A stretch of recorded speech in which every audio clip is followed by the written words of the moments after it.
E aí, gente, beleza? Gente, seguinte, há muito tempo atrás no canal eu fiz uma pataquada que deu certo sem querer. Eu programei o vídeo do nível 6 pra sair meio-dia, mas ele saiu meia-noite porque eu programei o horário errado. E nessa época o canal era muito pequeno ainda, ele não tinha nem 1000 views por vídeo, mas por causa desse vídeo do nível 6, os poucos inscritos que estavam na época no canal ficaram zoando nos comentários sobre eu ter postado o vídeo meia-noite. E talvez por isso, não tenho certeza se foi exatamente por isso, pode ter sido por qualquer outro motivo e foi só uma coincidência, esse vídeo estourou e eu comecei a ganhar muitas views. E dali pra frente o canal cresceu e chegamos onde estamos hoje. E logicamente, com muita gente chegando, muita gente começou a fazer pergunta nos comentários. E com isso eu resolvi fazer uma aba de lendo comentários no final dos vídeos, caso esse vídeo não tivesse completado 8 minutinhos. E então a partir daí virou tradição, muitos vídeos no final tinham uma abinha de lendo comentários. E o primeiro vídeo que isso aconteceu foi no vídeo do nível 7. E isso seguiu até o ponto em que eu comecei a fazer um vídeo próprio lendo comentários. E por causa disso, essa aba de lendo comentários no final dos vídeos parou de existir, já que eu estava fazendo vídeos exclusivos para ler comentários. Só que, cara, tem muita gente nova chegando no canal e tá conhecendo o canal a partir do compilado de vídeos do nível 0 a 9, de 9 a 19, 20 a 29, por aí vai. E nesses compilados eu só coloco os níveis. Eu não coloco o final dos vídeos em que eu lia comentários. E por causa disso, muita gente nova que tá chegando no canal tá fazendo pergunta que eu já respondi em vídeos antigos. Por exemplo, eu vi mais de uma vez gente perguntando o que aconteceria se você soltasse um foguete no nível 11, se ele chegaria a um espaço. Eu já respondi essa pergunta em algum vídeo antigo. E mano, não dá pra eu cobrar a todo mundo que chegar no canal pra ir assistir os vídeos antigos pra ver se por acaso eu respondi alguma pergunta que eles fizeram. Então, por causa disso, eu resolvi fazer aqui um compilado dos comentários que eu respondi no final desses vídeos antigos. Assim, as pessoas novas que chegarem no canal poderão ver esse lendo comentários, como se fosse o lendo comentários atual que eu faço com câmera, inclusive, só que os comentários antigos. E também, pra quem já é velho no canal aí, se lembrar de coisas que a gente já se perguntou antigamente no canal. Eu mesmo editando esse vídeo aqui, achei muito interessante porque tinha muita pergunta que eu não lembrava que tinha sido feita. E esse vídeo está bem mais interessante do que eu achei que estaria. Então, mesmo que você já tenha visto os vídeos antigos, eu recomendaria você ver esse daqui também, porque tá bem divertido e provavelmente você vai se lembrar de muita coisa que você não lembrava mais. Além disso, se alguma pergunta estiver desatualizada, eu também estaria entrando pra corrigir, já que hoje em dia a gente tem muito mais informações. Eu vou colocar esses vídeos aqui na playlist de lendo comentários. Mas assim, essa daqui é só a primeira parte, porque cara, eu achei que todos os comentários que eu já respondi daria tipo 1 hora de vídeo, e eu errei feio. 1 hora de vídeo deu apenas o final de 18 vídeos, sendo que eu tenho mais de 150. Então talvez esses compilados deem vários vídeos na real, com 1 hora cada. E o planejado é eu lançar esses compilados de comentários todo sábado. Isso caso eu tenha tempo de editar eles durante a semana. Vai ser o extra do extra, né? Já que quarta é o vídeo extra e sábado é o segundo extra da semana. Enfim, espero que gostem. Tem muito comentário interessante e engraçado aqui. Então sigam com o vídeo. E comenta aí compilado pra eu ver quem ouviu toda essa explicação e não saiu pulando do vídeo direto pros comentários. Como diabos tinha um Smiler no mundo normal? Esse comentário foi feito no vídeo do Meg. O Smiler não tava no mundo normal. Naquele momento em que o Smiler apareceu, eles já estavam dentro dos backgrounds de certa forma, ou pelo menos entre os backgrounds e a realidade. Óculos de visão noturna não funciona? Esse comentário foi feito no vídeo do nível 6. Não há relatos de testes envolvendo óculos de visão noturna. Não se sabe se os agentes do Meg ou andarilhos têm acesso a tal tecnologia nos backgrounds, mas provavelmente sim, levando em conta que existem drones confirmados sendo usados por andarilhos, que também é uma tecnologia avançada. Itens como esses aparentemente podem ser adquiridos por andarilhos, porém não se sabe se já fizeram esses testes com óculos de visão noturna no nível 6, ou se simplesmente o teste não deu certo. Na minha opinião, se o teste tivesse sido feito, ele estaria escrito na wiki com certeza, mas não tá. Muito provavelmente porque os autores simplesmente não pensaram nessa possibilidade. Mas se tivessem pensado, ou se resolverem adicionar, muito provavelmente os óculos simplesmente não vão funcionar. Simplesmente porque isso acabaria com o mistério do nível, e é o fato de não saber o que tem lá que torna ele sendo especial do jeito dele. Então, por uma questão de roteiro, muito provavelmente os óculos de visão noturna não vão funcionar no nível 6, e dentro da história, a desculpa seria a mesma das fontes de luz que não ligam no nível. Provavelmente, o óculos simplesmente não funcionaria no nível, assim como as fontes de luz. Como será que entra nos backgrounds? Isso é explicado no vídeo do nível 0, recomendo assistir. E Mystice, você ia ficar muito famoso. Por que eu ia? Eu não vou mais? O que eu fiz de errado? Quando você mata alguma entidade, ela some ou seus restos ficam? E se ficam, eles podem ser comestíveis? No vídeo do Meg, foi dito pelo Stretch que o Skin Stealer que eles mataram desapareceu. Mas como já concordamos nesse mesmo vídeo, a história do Meg é bem desatualizada em relação à lore atual, cheia de furos, e esse é um deles. Não acho que os corpos das entidades sumam, talvez alguns, mas não todos. No vídeo do nível 3, vemos que foram utilizados ossos de entidades para confecção de armas, o que significa que em uma lore mais atual, é possível sim coletar restos mortais de entidades e utilizá-las. Até mesmo o Memory Jace é um exemplo disso. Ele é produzido de Memory Worms amassadas. Sobre serem comestíveis, achei uma discussão sobre isso, mas todas as discussões são apenas especulações, não tem exatamente uma confirmação, mas provavelmente alguns são e outros não. Os Memory Worms são comestíveis, mas sabemos que há efeitos colaterais, como a perca de memória total. Porém, se moídas e fervidas em água ou água de amêndoas, esse efeito é neutralizado, sendo assim feito o Memory Jace, que é uma droga altamente viciante. Acho que depende do bom senso, mais ou menos. Uma entidade podre não deve ser muito bom pra comer. Agora, entidades mais normais, assim, entre aspas, como, sei lá, os aracnídeos do nível 8, tem gente que come aranha por aí no mundo, então. Os Skin Stealers são ditos tendo ventosas semelhantes a de polvos na pele. Será que eles têm gostinho de frutos do mar?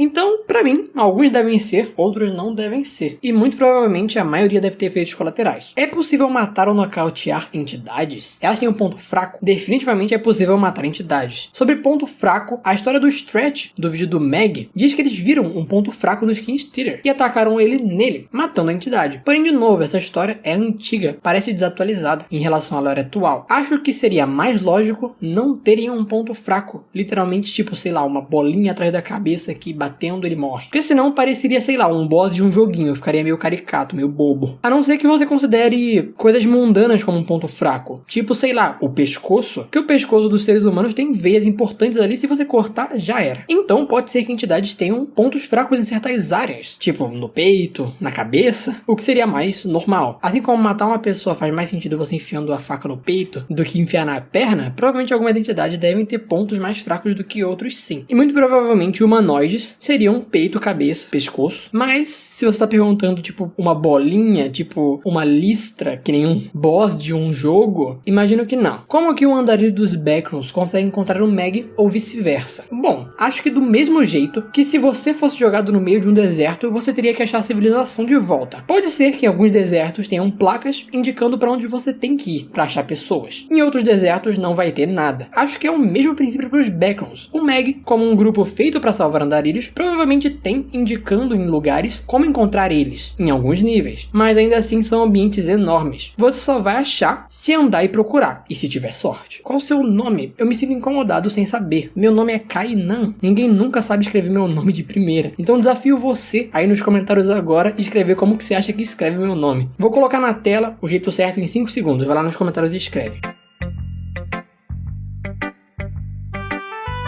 Ok, é assim que se escreve. Uns amigos antigos me chamam de GT, que era o meu nickname na época do Minecraft. Hoje em dia, muitos amigos recentes me chamam de Nan, que é um apelido que vem de Kainan. E de vez em quando eu uso esse apelido por aí também, mais recentemente em jogos, por exemplo. A profundidade do nível 7 é infinita. Na Wiki é dito que o nível 7 é presumivelmente infinito para todas as direções. Porém, mesmo assim, essa afirmação é posta à prova a partir do momento que o abismo é dito como tendo montanhas rochosas, o que dá a entender que tem um certo chão. Afinal, montanhas tem uma base. E levando isso em consideração, algo mais abaixo dessas formações rochosas só seriam buracos, que poderiam levar mais abaixo. Porém, como vemos agora no nível 8, aparentemente qualquer caverna no nível 7, que seriam esses buracos, levam ao nível 8. O que cancelaria qualquer profundeza abaixo do abismo, pois qualquer buraco que pensássemos ser mais fundo levaria ao nível 8, e não a descer mais fundo. Porém, outras pessoas podem interpretar que mesmo com as montanhas rochosas, a base delas pode ser muito mais funda, e você possa descer infinitamente buscando a base da montanha. E nessas montanhas existam buracos que são cavernas que aí sim levam ao nível 8. E aí, vocês gostaram do meu desenho para tentar explicar o meu ponto? Nenhuma das duas interpretações parece confirmada. Parece que é totalmente aberta a interpretação. Meio que só você indo lá para descobrir. Parabéns pela monetização. Tem uma pergunta. Como você teve a ideia de fazer vídeos de Backrooms? E como se sente fazendo eles? Cara, eu assisti muitos vídeos de Backrooms no YouTube. Achei muito interessante. Fui ler a Wiki e achei que dava muito bem para eu pegar a Wiki e fazer alguns vídeos sobre isso. Até porque eu odeio ter que que ir na internet pra ler coisa, sendo que poderiam existir vídeos falando sobre aquilo. Afinal, ficar lendo wiki não é tão divertido quando vê um vídeo. Ver vídeos acaba sendo mais fácil, né? Como eu me sinto fazendo? Eu gosto muito de fazer vídeos de backgrounds. Eu tenho uma satisfação muito grande em fazer tudo de uma maneira extremamente organizada. Eu gosto de colocar tudo na playlist bonitinha, eu gosto de colocar os vídeos relacionados na descrição, eu gosto de colocar card pra que tudo fique extremamente interligado. E é assim que eu gosto de ver o meu canal. Eu gosto de ver o meu canal como uma wiki em vídeos. Perguntinha. Você pensa em, talvez futuramente, trazer outro conteúdo pro canal? Penso sim e penso até demais. Como eu disse, eu penso no meu canal como uma wiki em vídeos. Então posso trazer novos conteúdos e colocar em novas playlists. Tenho vontade de trazer Fundação SCP, tenho vontade de falar sobre alguns animes que eu gosto, mas não necessariamente vou manter apenas esse conteúdo técnico que eu já faço. Talvez pra Fundação SCP sim, mas pra animes, se pá, eu trago uns vídeos mais soltos assim, não tão técnicos, mas conversando mesmo sobre algum assunto. Além do conteúdo técnico explicativo, que eu gosto bastante de fazer também. Pergunta: se todo mundo fosse parar nos backgrounds, será que eles seriam mais fáceis ou mais difíceis? Sobre a dificuldade, eu acho que eles ficariam bem mais fáceis. Esse conceito daria uma história muito interessante. A gente sabe como os seres humanos são, né? Praticamente não tem um espaço na Terra que não seja colonizado por alguma nação. E se os humanos continuarem como estão, não duvido que isso se expanda para planetas eventualmente. Se todo mundo simplesmente fosse teleportado para os backgrounds, muita gente ia morrer logo de cara. A população ia ser bem reduzida. Mas depois disso, nações iriam surgir em níveis. E como os níveis são infinitos, não teria uma única nação colonizando um único nível. Acho bem difícil. Porque tem um espaço infinito, né, cara? Tem espaço suficiente para mais de uma nação querer colonizar um lugar. Mapas mundi eventualmente iriam surgir nos níveis, mostrando os territórios com o passar do tempo. Só que mapas mundos provavelmente seriam atualizados com muita frequência, porque a expansão de territórios iria acontecer o tempo todo. O entendimento dos backgrounds iria crescer absurdamente pelo número de cientistas trabalhando. Potências mundiais iriam surgir e no final, a quantidade de pessoas iria ser muito mais importante para definir o quão uma nação é forte. Porque do que adianta ter muita gente em um território se o território tem limite de tamanho? Quanto mais gente, mais território. Nos backgrounds, existiriam muito mais países sendo formados do que temos hoje, já que não tem um espaço limite. Todo dia um maluco ia querer declarar independência e se deslocar. Se pá, entidades seriam extintas com o tempo, já que rounds, por exemplo, nascem no The Hive e eventualmente alguém ia atacar uma bomba lá. Se ia funcionar? Não sei. Mas mesmo que uma bomba não destruísse tudo, eles poderiam fazer uma máquina que matasse os rounds assim que eles nascessem, por exemplo. Iria ter TV nos backgrounds, a humanidade ia se aproveitar muito das anomalias e uma nova ciência que seria criada. Porque literalmente as leis da física funcionam diferente dentro dos backgrounds. Tem coisa que flutua, mano. Como muitos suprimentos simplesmente surgem em níveis, sem uma fonte especificada e sendo literalmente infinitos, a fome poderia ser completamente erradicada. Só teria fome se fosse interesse dos governos que tivesse, por uma questão de segregação. A humanidade é nojenta. E eu não duvido que isso aconteceria. A liberdade seria muito maior. Afinal, você pode sair de um território, de um país a qualquer momento e fundar seu próprio lugar. Ir atrás de seus próprios suprimentos, formar uma colônia autossustentável. E de certa forma, é restrito isso na Terra. Porque se você ir em um lugar novo, já vai ter alguém lá. E se você cruzar um território, você vai precisar de visto, você vai ficar como imigrante ilegal e essas coisas assim. Você não tem exatamente uma liberdade para poder andar por aí como você bem entender. E com as técnicas certas de NoClip, você seria capaz de transitar por onde você quiser. Mas seria perigoso durante muito tempo. Mortes bobas rolariam o tempo todo por falta de conhecimento. Entradas e saídas seriam descobertas toda hora. Eventualmente todas seriam catalogadas. Exigiria um estudo absurdo para sair por aí e não cair sem querer em um nível que te mate. Mas eventualmente, as leis de como funcionam os backgrounds seriam entendidas por todos. Assim como a gente entende as leis necessárias que a gente tem para andar no mundo real. A gente sabe o que a gente precisaria para escalar uma montanha, por exemplo, as pessoas saberiam o que precisaria para passar por níveis, sem acabar caindo em um nível aleatório e ser morto. E assim como as pessoas fazem alpinismo, as pessoas iam querer explorar os backgrounds e se aventurar. Problemas atuais, como sair do nível fã ou sair do nível 73, provavelmente seriam solucionados, já que esses níveis por enquanto não têm saída, mas com uma grande quantidade de pesquisa, provavelmente conseguiriam descobrir saídas. Curas de doenças seriam completamente descobertas, com o tanto de recurso que tem nos backgrounds. Até o fungo Crawler, com muito estudo, poderia ser descoberto uma cura. Guerras aconteceriam, obviamente, mas seria muito mais difícil a humanidade se destruir. Eu diria quase impossível. Mesmo que um lugar muito grande fosse completamente explodido e muita gente morresse, é um lugar infinito, é muito grande, vai ter muita gente em outros lugares, em outros níveis, que não vão receber esse impacto da explosão. Se um lugar acaba explodindo no planeta Terra, o mundo inteiro sente os efeitos. Às vezes nuvem de fumaça sobe e cobre parte da atmosfera, fazendo o planeta acabar esfriando. Isso não aconteceria nos backgrounds, no máximo afetaria um nível. A maior parte dos seres humanos seriam atléticos. Seriam poucos, muitos poucos sedentários, e mesmo que tivesse, eles provavelmente acabariam morrendo. Porque o no-clip acidental é muito comum. Mesmo que você esteja seguro no nível 11, você pode acabar entrando no chão sem querer e parar em um lugar que você vai precisar correr pra sair. Seria praticamente obrigatório ser uma pessoa atlética para poder resistir a andar por tanto tempo. Programas de sobrevivência seriam absolutamente comuns e muito vistos. Cara, tem muita coisa que poderia acontecer. Dá pra fazer um vídeo inteiro só sobre isso se eu quisesse. Mas seria um daqueles vídeos que mesmo que eu finalizasse ele com 10 minutos, eu ia sentir que tá faltando alguma coisa pra falar. Então resolvi só responder aqui rapidamente, entre aspas. E vamos parar por aqui. Dá pra imaginar muito longe, mas a minha criatividade não tá tão forte hoje. Tô sentindo que não dá pra ir mais longe do que isso. Então vamos parar por aqui. Mas seria um universo muito louco na real. Eu veria um filme disso facilmente. É possível pegar entidades pra estudar? Imagino que sim. Como foi dito no nível 3, pessoas usam restos mortais de entidades como armas, tipo seus ossos. Então é possível capturar alguns cadáveres para estudo. Muito provavelmente foi assim que descobriram que os skin stealers têm ventosas microscópicas na pele. Porém, entidades como Smilers é teorizado ter um corpo além do sorriso, mas nunca foi possível confirmar isso. Não se sabe o motivo. Uma pergunta: então existem entidades boas nas backrooms? Sim, evidentemente sim. Corran e os Party Poopers são bons exemplos disso. Nas backrooms, todo mundo fala inglês? Ou o idioma das pessoas é traduzido para o idioma pela qual ela fala, tipo uma tradução instantânea? Não, os backrooms não são feitos para ser fáceis assim. Nenhuma história de terror faria isso. Como a história é majoritariamente americana, foi criada lá. Inclusive, muitas vezes usam milhas, né? Medida imbecil. E na wiki do nível 11, eles citam: o nível 11 parece cidades normais da Stronghold. E quando eles vão citar exemplos dessas cidades, eles só citam cidades americanas. Até porque pra eles, o mundo todo é lá.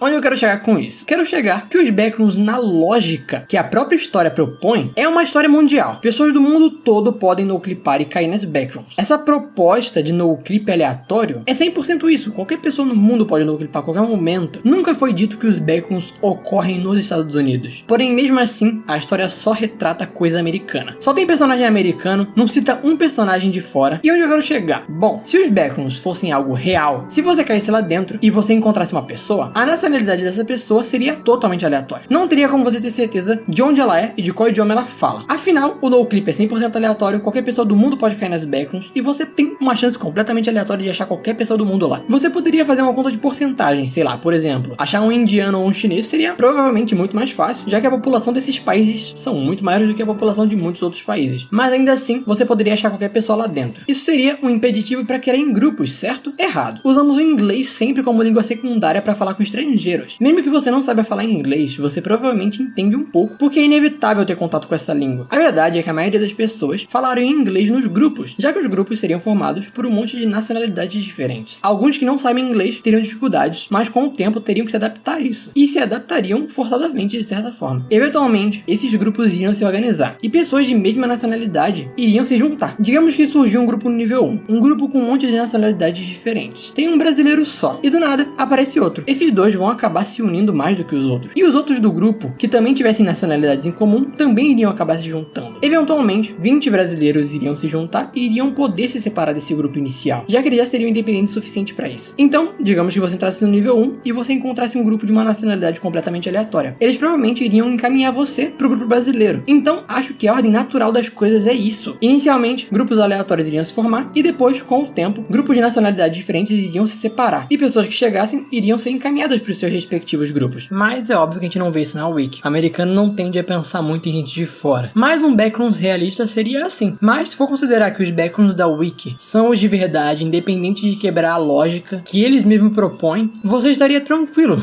Porque nesse caso os backrooms só existiriam na América do Norte. E só tem americano caindo lá. E você nunca ia conseguir parar lá. Mesmo que você viajasse daqui pra lá, ainda assim seria impossível você no clipar e cair nos backrooms. Só americano tem esse poder. E eu diria que a história seria assim, considerando 100% a wiki, como ela é. Porque, cara, eu já fiz mais de 20 vídeos de backrooms, já li muita wiki e não lembro uma citação de alguém que não seja americano. É só nome de americano e coisas que lembram americanos. Então vamos considerar que os backrooms na vida real seria mais esse exemplo que eu dei, porque ele é muito mais lógico. Será que dá pra conseguir um celular nos backrooms? E ele é raro de aparecer? Como vimos no vídeo do nível 1, as caixas, além de deixar suprimentos, deixam itens totalmente aleatórios às vezes. A origem desses itens é desconhecida. Porém, teoria pessoal minha, esses itens aleatórios que vêm nas caixas podem muito bem ser itens das frontrooms que não cliparam e acabaram nos backrooms. Assim como humanos podem não clipar e cair nos backrooms. Sua caneta caiu no chão e você nunca mais achou, se pá, não clipou e entrou nos backrooms. E agora apareceu em alguma caixa no nível 1. Sendo essa minha teoria real real ou não, o fato é que itens aleatórios aparecem nas caixas do nível 1, o que significa que sim, tem chance de aparecer celulares nas caixas, muito provavelmente. Como tem chance de aparecer qualquer coisa, tipo uma tesoura. Além disso, pessoas andam com seus celulares o tempo todo. Acho muito fácil que quase todas as pessoas que caem nos backrooms estejam com seus celulares, o que significa que praticamente cada pessoa que estiver nos backrooms tem o seu celular próprio. Porém, se quebrar não tem conserto. Só que mesmo assim, pessoas chegam nos backrooms e pessoas morrem nos backrooms, e elas acabam deixando seus celulares para trás. E pessoas que têm seus celulares quebrados podem acabar restocando com esses celulares que pessoas acabaram deixando para trás. Provavelmente o Meg, eu diria que deve ter um centro de distribuição de celulares que eles acabam pegando de andarilhos que bateram as botas. Tem tomadas e carregadores nas backrooms? Na wiki do nível 0 não é mencionada a existência de tomadas. Porém, na mesma wiki, só que na versão arquivada, a versão mais antiga, é dito que sim, tem tomadas. Mas é algo que não faz muito sentido, essa retirada dessa informação da wiki, já que na própria imagem do nível 0 é possível ver uma tomada. Talvez eles tenham tirado a informação por ser uma informação até meio óbvia, na própria imagem mostra. Mas é 100% canônico tomadas do nível 0, não tem como negar, tá na imagem. E no nível 1 é dito ter fontes de eletricidade, sendo que é um armazém o nível 1. Faz total sentido que sejam tomadas então. Afinal, armazéns têm tomadas. E se tem fonte de energia, faz todo sentido que sejam tomadas. Ainda mais porque o nível anterior ao nível 1 também possui tomada. Porém, não dá pra dizer que todos os níveis possuem tomadas. Depende muito do nível. Provavelmente níveis como florestas não devem ter tomadas. Mas se eu fosse chutar, eu chutaria que níveis como o nível 11 ou o nível 5 provavelmente tem algumas tomadas espalhadas por ele. Por serem locais que nas frontrooms provavelmente teriam tomadas. Sobre carregadores, entra na mesma questão dos celulares que eu respondi no vídeo do nível 9. Qualquer item pode ser encontrado aleatoriamente nas caixas do nível 1. Então provavelmente carregadores também. Mas diferente dos celulares, onde provavelmente todo humano que não clipa para os backrooms teriam seu próprio celular por andarem com eles, carregadores não são tão comuns de você estar andando com eles. Justamente por isso, dentro dos backrooms provavelmente tem muito mais celular para pouco carregador. O que faria com que, muito provavelmente, grupos organizados como MEG ou BNTG, em níveis que têm tomadas, possam montar bases onde tem carregadores para que as pessoas possam ir lá carregar os seus celulares. Seria como um centro de carregamento de celulares, já que não tem tantos carregadores. Uma pergunta: sou diabético e queria saber se é possível encontrar nos backrooms os medicamentos necessários para verificar e controlar minha glicemia. Porque sem isso minha sobrevivência e a de outras pessoas com o mesmo caso, porque sem isso nossa sobrevivência a longo prazo seria inviável. A resposta para essa pergunta é similar à pergunta se a linguagem nos backrooms é automaticamente traduzida para o idioma que as pessoas falam, caso ela esteja conversando com uma pessoa que fala outro idioma. Os backrooms não são feitos para ser fáceis, muito menos para incluir pessoas. Nessas questões, é bem similar a um mundo pós-apocalíptico, por exemplo. Não vai ter medicamento para quem precisa, e quem precisa, infelizmente, vai morrer. Porém, diferente de um mundo pós-apocalíptico, nos backrooms, pelo menos, existe a chance de existir um nível que seja um hospital, ou uma farmácia, ou pelo menos um nível que tenha acesso a algo do tipo. Já que é muito comum ter itens infinitos nos backrooms, como no nível 283, que tem comida infinita lá, hambúrgueres e batata frita. Então, eu acho que deve existir mesmo algum nível que seja um hospital. Afinal, tem nível que é basicamente qualquer coisa. O problema é que eu, pelo menos, não achei. Se você conhece algum nível que seja um hospital, uma farmácia ou algo que possua remédios, diga aí nos comentários. Bom, se você acaba não clipando pros backrooms, o que você pode fazer é procurar uma das organizações, como o MEG, e perguntar se existe medicamento para o que você tá procurando. E se não tiver, cara, F. Mas provavelmente só é quem é saudável mesmo consegue sobreviver nos backrooms, afinal, os backrooms é realmente um lugar complicado. É possível animais das frontrooms, como cachorro ou gatos, não cliparem pros backrooms também? Muito provavelmente. Porém, eles provavelmente devem morrer assim que caem lá, por entidades ou morrendo de fome mesmo. Assim como a minha teoria de que itens acabam no clipando pros backrooms sem querer. Se itens no clipam e pessoas no clipam, provavelmente animais no clipam. Não acho que faz muito sentido você deixar exclusivo para humanos caírem lá, na lore da história. E, gente, nessa aba de ler comentários, eu só quero comentar uma coisinha que eu descobri muito interessante. Um amigo meu veio aqui em casa hoje e a gente ficou conversando sobre backrooms, enfim, diversão, amizade. E sem querer, olhando a wiki, a gente acabou esbarrando na wiki do nível 81. E quando vimos a imagem,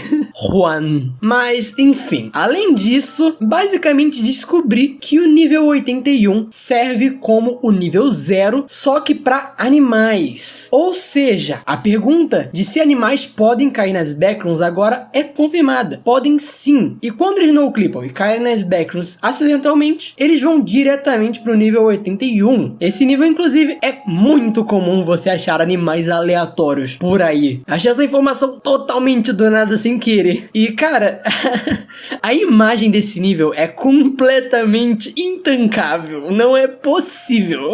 Já que as backrooms possuem várias fases, dispostas em vários níveis, incluindo níveis mais seguros e com recursos, existem casos de nascimentos, pessoas que já nasceram nas backrooms sem necessariamente ter vindo para as frontrooms. Cara, isso é completamente inevitável. Independente do quão apocalíptico seja o mundo onde as pessoas estão, as pessoas vão gerar filhos. Os animais vão gerar filhos. A gente viu aí que o planeta Terra já passou por algumas extinções em massa e continua aí porque continuaram procriando. E os backrooms tá longe de ser um cenário muito apocalíptico que é impossível das pessoas procriarem. Inclusive pra quem ficou estressadinho por causa do nível 404, ai, casalzinho nas backrooms. Se estão tendo filho, vai ter casalzinho. Não chora. Vai ter casalzinho e vai ter gente nascendo. É inevitável. Com certeza pessoas nascem nos backrooms e vão viver uma vida sem ter ideia de como é que é o mundo normal. Só ouvindo essa lenda. E quem sabe com o tempo, as frontrooms, pra quem vive nos backrooms, se torna uma lenda, tá ligado? Justamente porque ninguém consegue sair de lá e ninguém consegue provar que aquele lugar existe. Um mundo sem entidades. Imagina que bagulho louco. Mas é louco pensar que pessoas que estão nascendo nos backrooms, se conseguirem escapar pra realidade, vai ser um choque quase tão grande quanto pessoas que vivem nas frontrooms que acabam caindo nos backrooms. Porque vai ser um mundo completamente diferente do que elas estão acostumadas. Se uma pessoa nasceu nos backrooms e está acostumada a viver lá durante muito tempo, aprendendo a sobreviver e aos recursos infinitos que tem lá, voltando para as frontrooms e descobrindo que não tem recursos infinitos como tem nos backrooms, pode ser que a pessoa fique até, nossa, que lugar horrível na real. Quero voltar para os backrooms. Tudo é uma questão de costume. Por incrível que pareça, nos backrooms existem vantagens às frontrooms, como comida infinita, por exemplo, como recursos infinitos e até leis da física diferentes, que podem ser interessantes para você burlar e se divertir. E voltando para as frontrooms seja apenas chato. Uma dúvida, é possível brincar com os facelings crianças? Já que quando estão perto dos adultos, eles são pacíficos? Esse comentário foi feito no vídeo do nível 283. Bom, possível é, porém, existe o perigo dos facelings adultos interpretar a brincadeira como uma agressão e atacar você, já que não temos certeza de como entidades pensam e interpretam o mundo. Será que todos os níveis, as paredes são indestrutíveis? Se eu não me engano, se você quebrar a parede do nível 0, aparece uma sala com uma cadeira e uma barra de cereal, e se você sentar na cadeira, você é mandado para outro nível. Provavelmente o que você tá falando é da Manila Room. Não se chega nela quebrando a parede, se chega nela andando muito no nível 0, em qualquer direção. E na Wiki não temos informações sobre saídas da Manila Room, que não seja voltando ao nível 0. Sobre níveis serem indestrutíveis, acredito que alguns níveis sejam e outros não. O nível 8 e o nível 75, por exemplo, são destrutíveis, pois existem coletas de minerais neles. Agora, o nível 0, por exemplo, não se tem informações sobre conseguir quebrar as paredes, pelo menos não no Wikidot. Mas como a maioria dos níveis não se tem informações se é possível destruir paredes anexado a ele, se torna inconclusiva uma resposta definitiva. Por isso, acredito que alguns sejam e outros não. Uma pergunta pro final. As criaturas caçam umas às outras? Ou tem algum tipo de rixa? Em Pokémon, temos muitos Pokémons com rivalidade, como o Zangoose e o Seviper, ou o Electabuzz e o Magma. Em Ben 10 isso também é explorado, com rivalidade entre presa e caça, como o Enormossauro, que tem como seu predador o Tiranópode, e o Armato, que tem o Vermônico como seu predador. Em histórias que existem criaturas ou entidades, sei lá, monstrinhos, é legal acrescentar rivalidade. Dá um ar interessante à série, dá um ar mais natural também, mas em Backrooms não existe exatamente relatos sobre rivalidades. Mais ou menos, vocês vão entender. Em SCP também tem essas coisas de rivalidade, mais ou menos. Pelo menos mostra entidades brigando. Eu acharia legal ver rivalidades mesmo entre entidades. E eu digo entidades OX, porque como vimos no nível 73, temos o Corran, que é uma entidade, mas ele passa o tempo massacrando hordas de entidades pelo nível, hordas de entidades OX. Mas o Corran é a única entidade boa do nível. Ele não tá brigando com as entidades por uma questão de rivalidade. Ele só tá matando as entidades que aparecem na frente dele, porque ele quer livrar o nível dessas entidades ruins. Agora, o mais próximo que a gente chega sobre rivalidade nos Backrooms seria no nível 7, que temos a coisa do nível 7, que tem rivalidade com o Tine. Porém, a rivalidade deles meio que acabou já, porque eles têm um acordo de território. Um não caça no território do outro, um não ataca o outro. Mas mesmo assim, esses dois casos não são exatamente o que a gente tá procurando. No caso do Corran, é só uma entidade boa contra entidades ruins. No caso do nível 7, são duas entidades únicas. Só existe uma delas. O que a gente tá procurando são casos de entidades que existem mais de uma, como Hounds, que tem mais de um, Deathmoths tem mais de um. Nesse caso, não tem nenhum relato sobre isso. Uma rivalidade entre uma espécie, digamos assim, onde sempre que um membro dessa espécie vê um membro da outra espécie, eles se atacam. Isso não tem registros. Tipo um Smiler atacando um Hound sempre que eles se veem porque eles se odeiam. Não tem, mas eu ia achar bem legal se tivesse. Gente, no vídeo do The Hive, no final, fizeram uma pergunta sobre rivalidade entre entidades. Eu comentei as rivalidades que eu lembrei, mas eu consegui esquecer da principal delas, os Partygoers e os Partypoopers. Teve muita gente lembrando disso e é real. Essa foi foi sim uma grande rivalidade, só durou pouco. Se você não sabe do que eu tô falando, recomendo assistir o nível fã e o vídeo dos Party Poopers. Esse comentário foi feito no vídeo do nível 12. Inclusive, se você não viu, vê lá, porque esse vídeo flopou por algum motivo, ele pegou muito menos visualização que os outros vídeos. Será que na verdade, esse nível tem muito mais coisa, mas por conta da censura, ninguém lembra ou consegue gravar? Às vezes essa imensidão branca não é exatamente assim, sendo só uma censura aplicada à mente de quem já foi lá. Essa teoria é uma teoria muito boa, sugere que na real, esse branco que é visto, não é exatamente um branco, tem algo lá, mas a mente do andarilho que censura. Cara, isso é simplesmente uma teoria ótima. Não tenho nem o que acrescentar aqui, só queria compartilhar essa teoria porque é uma ótima teoria. Como alguém consegue correr 5 km até a saída? Não tem possibilidade, nem mesmo as barras de cereais regeneram energia tão rápido. Bom, eu vi muita gente falando,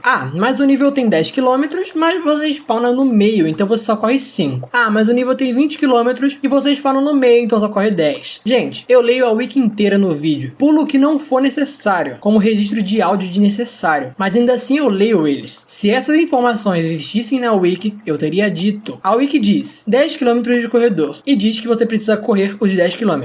Ponto. Mas e na WikiBR? Mas e no Liminal Archives? Se não tá na wiki que a gente tá lendo, que no caso aqui é o Wikifandom, é outro canon, outro universo, outra história, diferente. Assim como o Wikidata é diferente do Wikifandom, o Liminal Archives também é diferente, a WikiBR também é diferente. E eu sei que 10 km é meio absurdo de correr, mas se o Wikifandom meteu que é 10 km, então são. Independente de ser absurdo. Inclusive, concordo, 10 km é bem absurdo de correr. E eu nem tinha me tocado sobre isso. Inclusive, pesquisei um pouco sobre resistência humana em corridas e descobri umas coisas engraçadas. Vamos lá, muito cuidado ao levar o que eu vou falar agora como uau, ciência pura, o cara tá falando dados exatos do mundo. Eu não sou atlético, muito menos corro. Apenas abri o Google e vi algumas páginas e peguei as informações que mais se repetiam. E arredondei alguns valores. Eu acho difícil que no final as informações reais com vírgula sejam muito diferentes disso. Mas enfim, você tem todo o direito de ir nos comentários e me corrigir. Em média, teoricamente, um humano consegue correr 10 km em cerca de 1 hora, ou seja, 10 km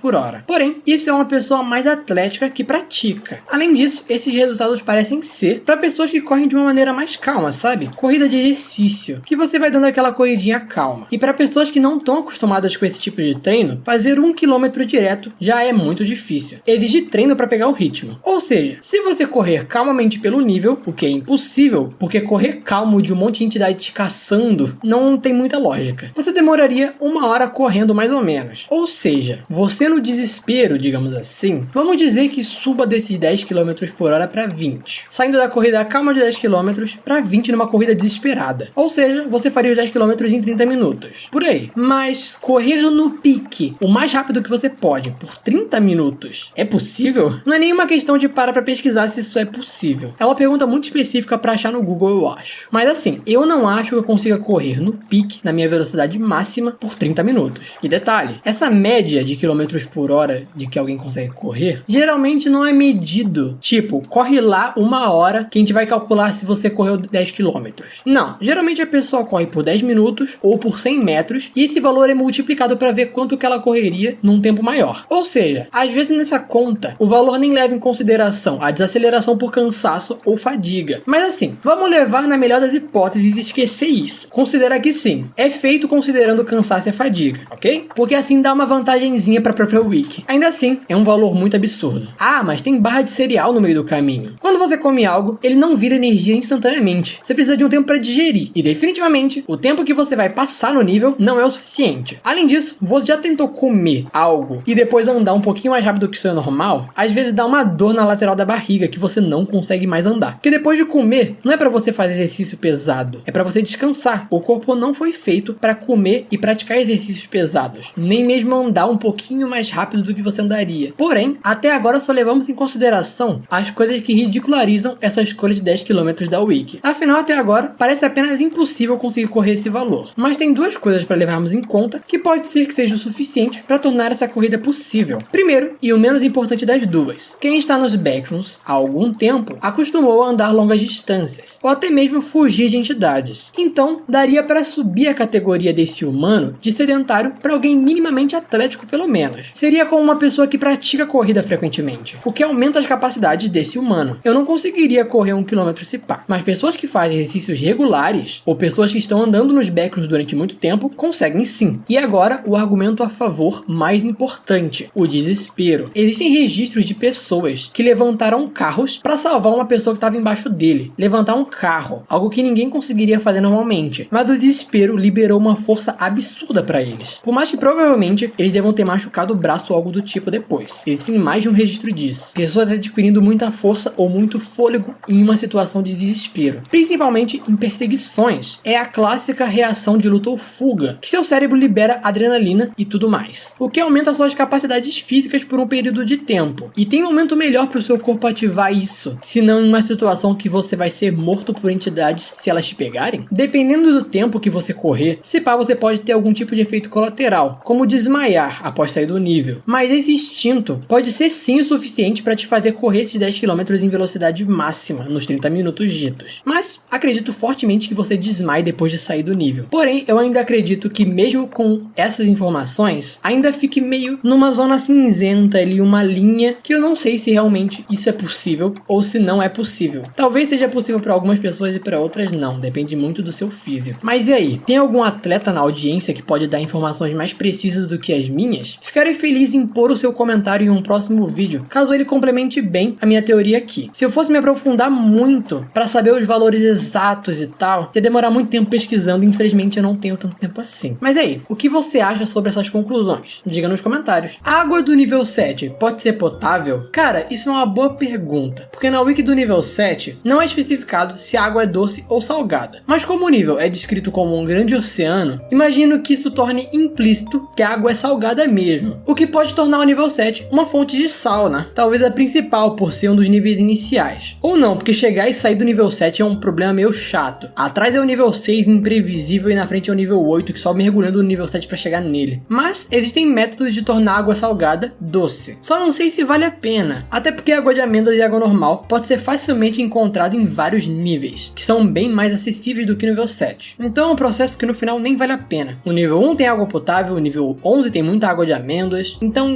não vale. Pergunta: se eu fizer um desenho do nível 12 e sair dele, o que acontece? Uma boa pergunta também. A imagem que eu normalmente uso do nível 11 é dita ser feita por computador, ou seja, alguém descreveu o nível e fizeram como ele seria por computador. Mas assim, essa imagem não está oficialmente na wiki. Ela é da comunidade, mas é totalmente plausível que isso seja feito, então por isso eu uso ela. Só que essa imagem teria sido feita fora do nível. Se você sabe desenhar e saiu do nível lembrando de como é a sala principal, você provavelmente vai conseguir sim desenhar ela fora do nível, principalmente pelo fato de que fora do nível não existe mais a censura. Agora, dentro do nível, com a censura sendo aplicada, é possível desenhar, e depois de desenhar, o nível não censuraria o desenho? Bom, sobre desenhar no nível, acho que você consegue sim, pelo fato de que a transmissão que descreve o nível não foi censurada, e a pessoa que descreveu o nível conseguiu falar pela transmissão normalmente sem censura. Então imagine que ele não censura o desenho também. Mas agora, depois que o desenho estiver pronto, será que ele seria censurado ao sair do nível, por exemplo? Eu acho que não também, porque é dito que o nível censura mais câmeras, fotos, vídeos, e a cabeça da pessoa de certa forma. Se uma transmissão, que é mais próximo de uma gravação, não foi censurada, acho que uma folha tem bem menos chance de ser censurada também. Mas isso não é 100% certeza, só testando. Aqui a gente tá fazendo uma teoria. Mas uma questão mais importante é, você conseguiria fazer o desenho? Porque é dito que a censura dá uma confundida na mente da pessoa. A pessoa fica meio desnorteada no nível. Às vezes você nem consiga realizar o desenho, por causa dessa confusão. Mas enfim, só testando, não temos uma resposta definitiva sobre isso, não tem como ter. Quando você vai fazer outro vídeo sobre entidades? Cara, eu não pretendo fazer vídeos sobre entidades tão cedo de novo. Os vídeos de entidades são os que menos pegaram visualizações no canal. Infelizmente, preciso fazer os vídeos que a maioria das pessoas prefiram. E se eles têm poucas visualizações, é porque não é o que a maioria quer ver. E não dá pra manter um canal fazendo vídeos que pegam poucas views, infelizmente. Infelizmente mesmo, porque eu gosto de fazer os vídeos de entidades. É possível criar alguma anomalia nova ao seu favor, combinando outras anomalias e alguns materiais? Tipo, seria maneiro poder estudar as anomalias e criar algo novo com as anomalias. Tipo armas, combustíveis, objetos. Cara, isso é uma questão a ser explorada. Eu, pelo menos, nunca vi até agora nada sobre isso. Afinal, não li 100% da wiki. É muita coisa pra ler. Mas acho uma ideia legal a ser explorada. A Fundação SCP faz muito isso, usando as anomalias ou coisas criadas das anomalias em seu benefício, como os amnésicos. Hoje em dia não temos nada que seja possível usar para apagar a memória das pessoas. Mas no universo de SCP, os amnésicos são usados para isso, para esconder e fazer as pessoas esquecerem sobre anomalias que elas viram, por exemplo. E os amnésicos são de origem de criaturas, que têm essa capacidade de alterar memórias. Mas não é como se nos backrooms os grupos já não não usassem anomalias a seu favor, como aquela arma de água que você pode abastecer com dor líquida ou ácidos, já que a arma é dita funcionar com líquidos, e líquidos corrosivos, por exemplo, não afetam a arma. Então sim, as anomalias são usadas a favor dos andarilhos, mas pesquisas mesmo que pegam uma anomalia e tentam de maneira científica, sei lá, criar algo novo, não lembro de existir. Se você conhece algo sobre isso, deixa nos comentários. Pergunta: se você sair dos backrooms, é possível voltar de novo? Gente,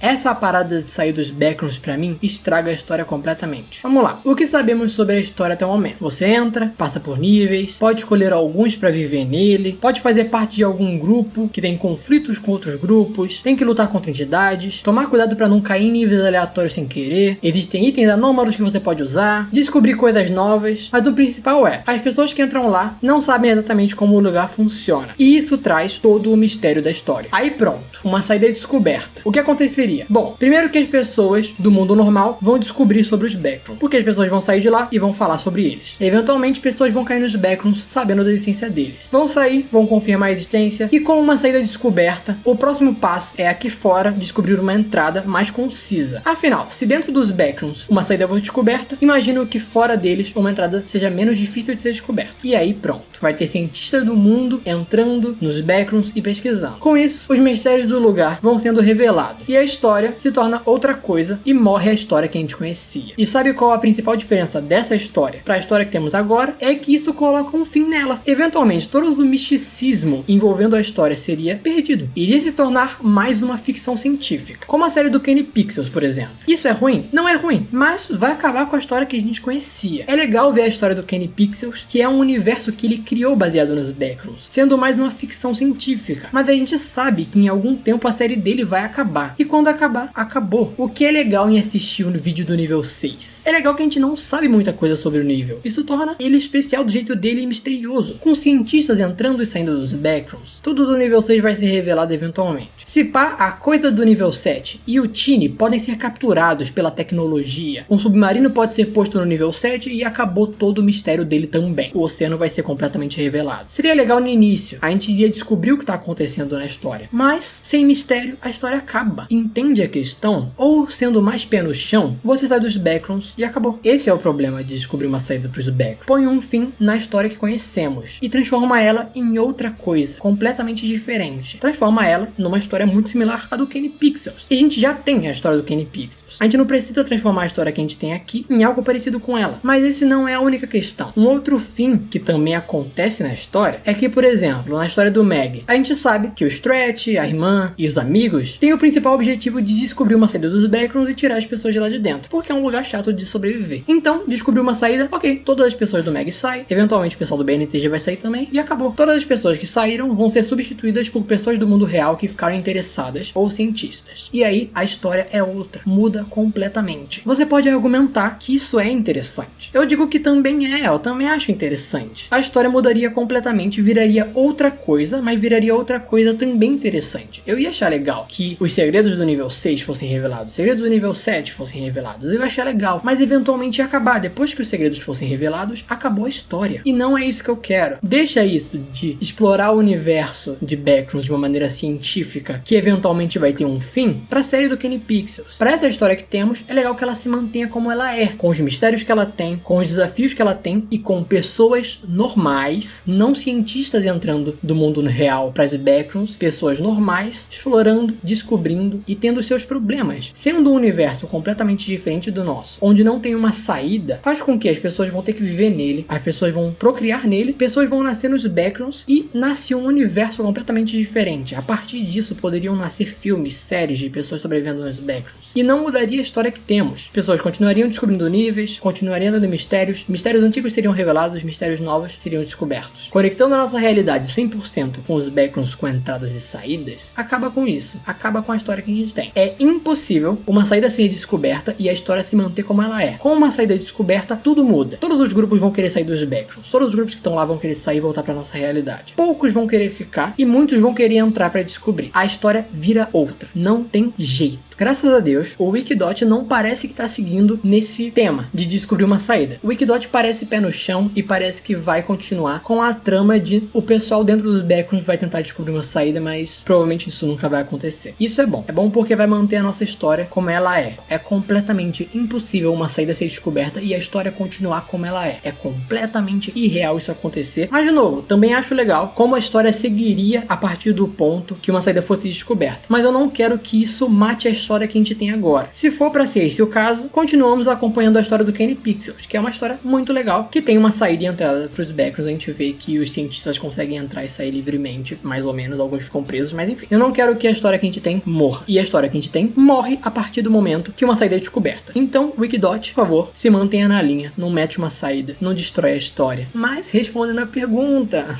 se sair, provavelmente, você pode cair de novo sim. Já que o NoClip, na realidade, é algo totalmente aleatório. Não faz sentido você não poder entrar de novo, tipo, entrou e ficou imune. Na real, pra mim, faz mais sentido você ter mais chance de cair depois de sair dos backrooms. Considerando que o NoClip é, digamos assim, um erro, a partir do momento que você entrou nos backrooms e aprendeu a fazer o NoClip, você meio que se familiarizou com isso. Então, quando você sair, faz mais sentido que por você ter uma afinidade, entre aspas, com o NoClip, faz mais sentido que você tenha mais chance ainda de cair nos backrooms de novo. Mas aí, o que importa? Você cair de novo, você sai. Uau, história divertida. Inclusive, ia ter provavelmente uns tutoriais, né, mano? Cair nos backrooms, vai ter um monte de parede numerada pra você seguir. E aí, para fazer no NoClip, aí você vai achar um monte de parede escrito. Fazendo NoClip você faz o seguinte, aí beleza. Aí você faz o NoClip, aí chega no próximo nível, vai ter um monte de seta porque descobriram a saída. E aí você vai seguir pelas setas, vão entrar nos backrooms, vão te encaminhar pra saída, porque todo mundo agora já sabe a saída. E aí você vai entrar nos backrooms, vai ter, sei lá, vão colocar gente lá dentro pra te encaminhar pra saída, e você vai cair e vai sair logo direto, tá ligado? Tipo, acabou a história. Mudou. É outra coisa. Vão colocar oficiais da lei ali pra te guiar até a saída agora. Porque cair nos backrooms é algo aleatório e pode ser que você caia sem. Aí no nível 0, como não tem oficiais da lei, você vai ter seta que te encaminha e vai ter lá um tutorial de como fazer um NoClip na parede pra tu ir pro nível 1. Aí a partir do nível 1 vai ter gente te guiando e blá blá blá blá. Olha, eu vi muita gente em dúvida em relação ao nível que não entendeu o vídeo. Então, gente, o vídeo era pergunta: o que acontece com as pessoas que morrem nos backrooms? Elas param de existir? Elas são levadas para o nível 0? Ou alguma outra coisa acontece? O primeiro comentário que responde essa pergunta é a melhor resposta possível. Bom, elas morrem. Escute o Baianinho live action, ele sabe das coisas. Essa ideia de morrer e reviver é uma bosta. É uma ideia terrível e caga completamente a história. Tira totalmente o peso da história. Uma história que ninguém morre. As mortes não têm peso. Vira Dragon Ball. Ai, gente, morri. Revivi. Diga a pedra dura que continuarei batendo. Diga a água mole que eu sobrevivi. Imagina, você tá lá no nível 11 com seu melhor amigo, o Jefinho. Então, o Jefinho do nada NoClipa no chão. Oh meu Deus, Jefinho, onde será que foi parar no meu melhor amigo? Estou tão preocupado. Aí passa 2 dias e ele aparece no nível 11 de novo. Aí ele chega: cara, você não tem ideia do que aconteceu, mano. Eu NoClipei, caí em um nível mal complicado, eu morri. Mas aí eu voltei pro nível 0, andei bastante, tô aqui de novo. Oh meu Deus, Jefinho, eu estava tão preocupado. Oh não, o Jefinho acabou de NoClipar no chão de novo. Onde será que ele está? Não se preocupa, mano, amanhã ele tá aí de novo. Uau, que história pesada de terror e sombria que essas backrooms são, não é mesmo? Mas eu sei de onde essa ideia vem. E eu já comentei isso aqui algumas vezes. No início, quando a história de backrooms estava sendo criada, na época que ainda só existia o nível 0, a ideia dos backrooms era que era um inferno de certa forma. Só existia o nível 0, você caía nele e você ficava vagando por ele. Se uma entidade te matasse ou você morresse de fome, alguma coisa do tipo, você simplesmente voltava pro início. E aí você ficava nesse ciclo de morrer, andar pelo nível tentando escapar, voltar pra nossa realidade, até que você eventualmente virava uma entidade ou algo do tipo. Só que, cara, isso é absurdamente antigo. É dos primórdios da história. Faz anos que isso aconteceu. A história evoluiu. Não é mais aquilo. Acabou. Virou outra coisa. Aquela história do início morreu. Esquece ela. Se você morre nos backrooms, você morreu nos backrooms. F no chat. Lembrando um pouco do que eu falei no final do vídeo do Blackout, que descobriu uma saída dos backrooms caga a história, pelos motivos que eu expliquei lá, morrer e reviver nos backrooms caga a história, acho que mais ainda.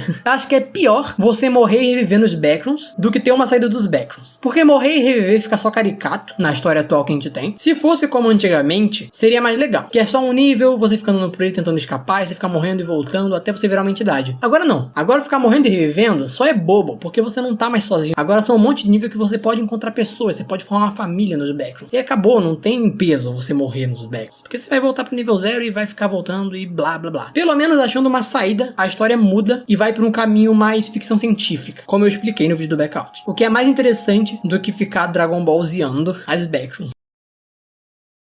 Gente, eu vi muita gente há um bom tempo teorizando que o nível 6 poderia ser infestado de Smilers, já que os Smilers sempre são vistos em locais escuros. E também vejo muitas pessoas refutando essa teoria, porque na wiki dos Smilers é afirmado que eles são atraídos pela luz. E como o nível 6 não possui nenhuma luz para atraí-los, não faria sentido ter Smilers lá. Bom, minha opinião pessoal pode sim ter Smilers lá, porque faz sentido eles viverem por lá, já que é um local totalmente escuro. E Smilers só são encontrados em locais escuros. Sobre a refutação em relação a fontes de luz, bom, não é porque ele é atraído por fontes de luz que ele não possa viver em um lugar que não possua elas. Eles podem muito bem, sei lá, viver no nível e quando sentem fome, saem pra caçar. E lá fora, eles usam a luz pra encontrar suas presas. Até dá pra fazer uma analogia com a vida real. Existem animais que hibernam em cavernas ou embaixo da terra e depois saem pra caçar. Pode ser um bom nível pra eles se esconderem e depois saírem pra caçar. Acho que o fato deles caçarem baseado em luz não tem relação alguma com o ambiente que eles podem viver. Então, acho sim uma teoria válida. Pergunta: se as backrooms e a Fundação SCP tiveram um crossover? Responda rápido. Bom, eu acho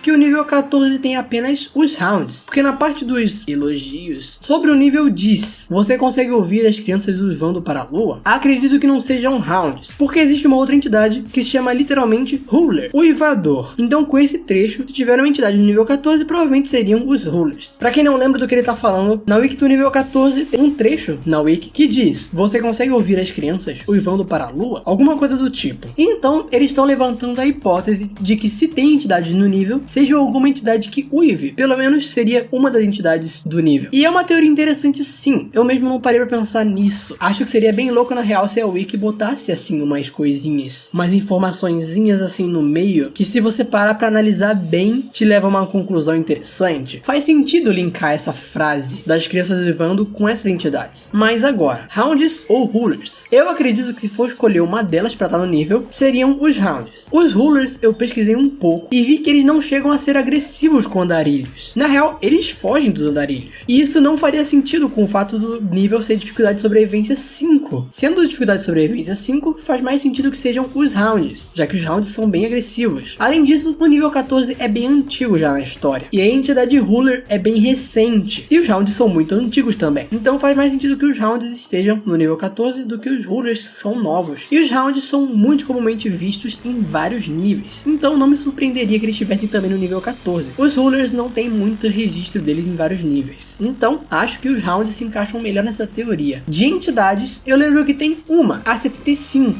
Na Wikidot, não diz que ela está no nível 14, mas fala que ela está presente em níveis úmidos, ou algo assim. E cita alguns níveis, incluindo o nível 14. Espero que tenha ajudado. Calma aí, na Wikidot diz que ela não está no nível, mas ela tá no nível?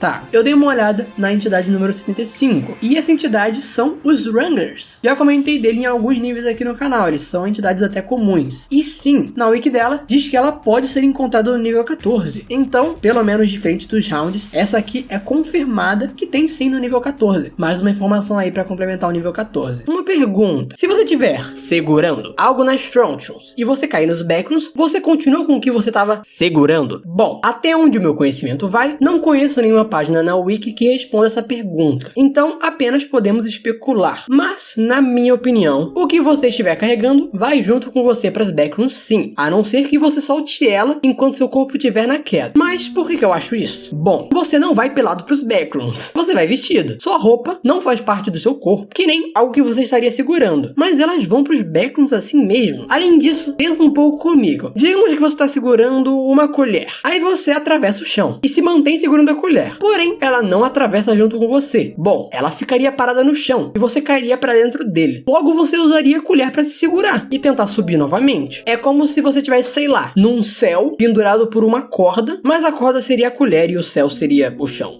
Se você tiver com uma mochila também, você cairia e a mochila ficaria no chão. Então você iria ser segurado pela mochila e não cairia nos backrooms. Isso ia dar um problema, porque assim, se você faz um no-clip pra dentro da parede, no lugar de atravessar ela, você para no meio, dentro da parede, o que acontece? A parede, entre aspas, volta a ser sólida e você é esmagado, ou ela se mantém até você passar por por ela. Não tem como saber também. Mas imagino que o noclip seja algo que você atravessa rápido, não tem como parar dentro da parede, mesmo que você tente. Você deve ser jogado pra fora. Mas enfim, por essas questões todas, eu acredito que tudo que tiver no seu corpo atravesse junto, como roupas, uma mochila ou o que você estiver segurando. Agora, se você começar a noclipar e soltar o que estiver na sua mão, eu imagino que ele fique sim enquanto você vai, porque aí ele perdeu o contato com o seu corpo. Inclusive, eu já vi muita gente comentando tipo, se eu for cair nos backrooms, eu vou levar uma mochila cheia de suprimentos. Mas, mano, você não escolhe quando você cai nos backrooms. É totalmente aleatório. Você iria ter que andar com a mochila 24 horas por dia com você, pra caso você caia, ela ir junto com você. Mas é isso. Se suas roupas vão, então o que tiver com você vai também. É basicamente isso. Eu tenho uma dúvida. Se duas pessoas estão andando juntas e noclipam pelo chão juntas, elas vão parar juntas nos backrooms? Essa pergunta é interessante. No vídeo anterior, do nível -1, uma pessoa perguntou se itens que estão com a pessoa vão juntos com ela pros backrooms. E minha conclusão foi que a partir do momento que o item tem contato com o corpo da pessoa, iria sim, já que as roupas vão assim. Porém, aqui temos questões diferentes a analisar. Bom, na wiki do nível 0 e do nível 2, são as únicas wikis que deixam claro que você pode cair nesses dois níveis ao noclipar da realidade. Eu sei, muitos de vocês provavelmente só achavam que ao noclipar das front rooms você iria direto ao nível 0, mas não. O nível 2 também é dito que é uma das possíveis entradas a partir da realidade. Embora provavelmente as chances de cair no nível 0 sejam bem maiores de cair no nível 2, já que a gente tem pouquíssimos registros de pessoas caindo diretamente no nível 2. Mas por que eu tô falando isso? O que isso tem a ver com a pergunta? Bom, o nível 0 deixa claro que é impossível achar outro andarilho lá. Quando você tá no nível 0, você é completamente isolado. Também é dito que grupos de pessoas já tentaram ir ao nível 0 a partir de outros níveis juntas, e esses grupos foram totalmente separados, cada pessoa indo parar sozinha no nível 0, só se encontrando em outros níveis, o que não acontece no nível 2, onde você pode achar pessoas normalmente. Tendo isso em mente, se você noclipar da realidade de mãos dadas com outra pessoa, a chance maior é vocês caírem no nível 0 e, sendo assim, vocês seriam separadas. Agora, vocês são pessoas diferentes, portanto tem chances diferentes de ir ao nível 0 ou ao nível 2. Então, se por acaso vocês dois tiverem muita sorte e a aleatoriedade fizer com que as duas caiam no nível 2, vocês provavelmente vão cair sim juntos, já que o nível 2 não separa os andarilhos. Mas a maior chance é os dois caírem no nível 0 e serem separados. A segunda maior chance é um de vocês cair no nível 0 e o outro cair no nível 2, sendo assim também separados. E a chance menor é que os dois caiam juntos no nível 2, tendo muita sorte e se manterem juntas. Ok, isso foi complexo.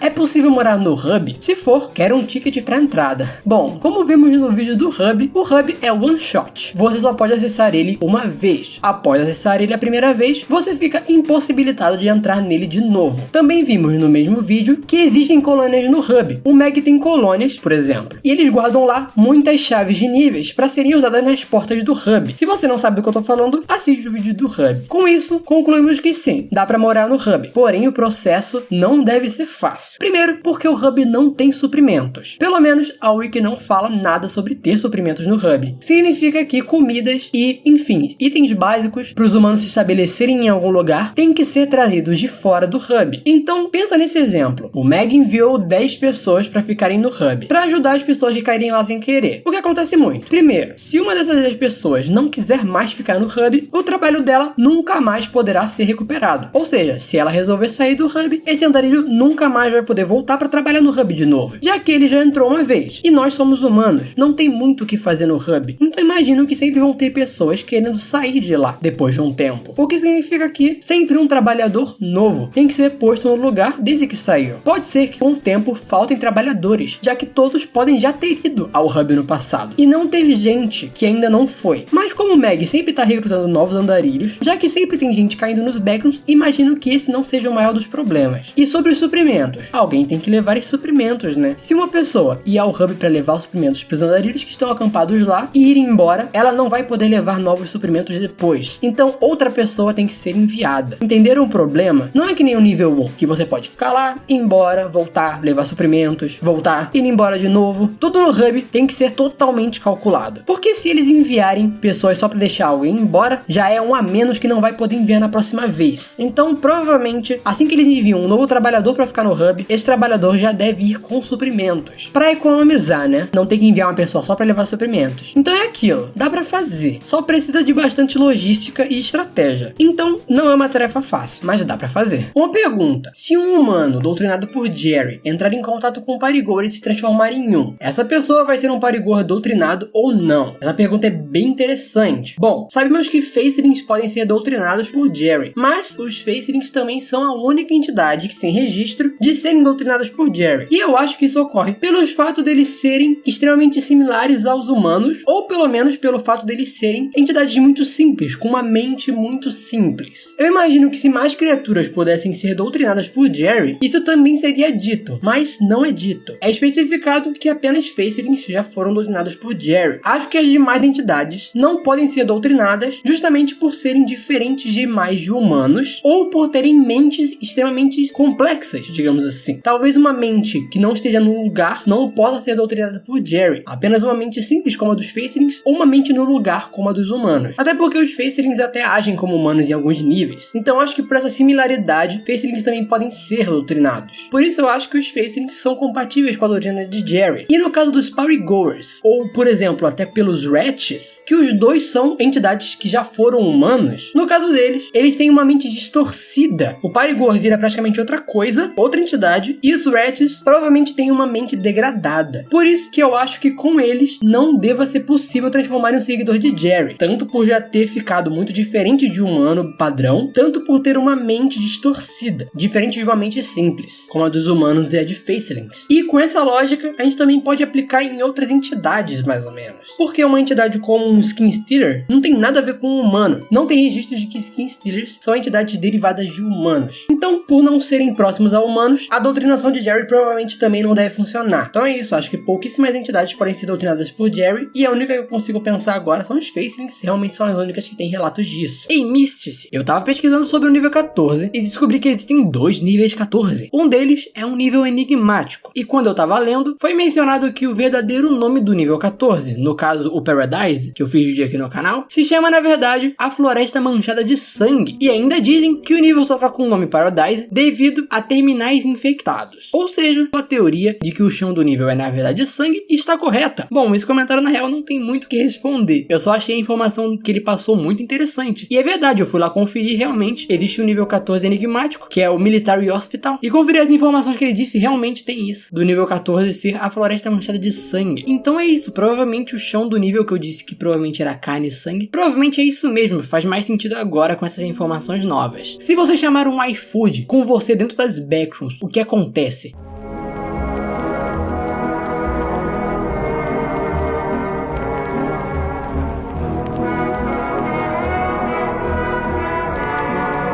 Palito tá engraçado hoje. Dúvida, dá pra virar um Faceling nas backrooms? E qual é a história deles? Eles têm uma história? Bom, no vídeo em que falamos de algumas entidades, incluindo os Facelings, recomendo assistir esse vídeo, descobrimos que andarilhos que passarem 7 dias residindo no nível 401 perderão o seu rosto e senso de identidade, se tornando um Faceling. E esses serão inofensivos. Mas não confundam as coisas. Não ache que a origem de todos os Facelings são de andarilhos que ficaram no nível 401. Não faz nem sentido, nem teria gente suficiente pra virar isso tudo de Faceling que a gente tem por aí. Pelo que a Wiki fala, Facelings são entidades como todas as outras, que nascem de forma desconhecida. Ou seja, não dá pra dizer que todos os Facelings não são humanos, mas também não dá pra dizer que são. Enfim, a minha opinião pessoal é que eles não são todos humanos. O único caso que realmente são é esse caso do nível 401. Sobre a história dos Facelings, não tem. Eles apenas foram descobertos nos backrooms e é só isso. Há registro de pessoas relatando Faceling desde 1909. Não se sabe a origem exata, de onde eles vêm, como eles nascem e nem quando surgiram. Para mais informações, assiste o vídeo das entidades em que falamos dos Facelings.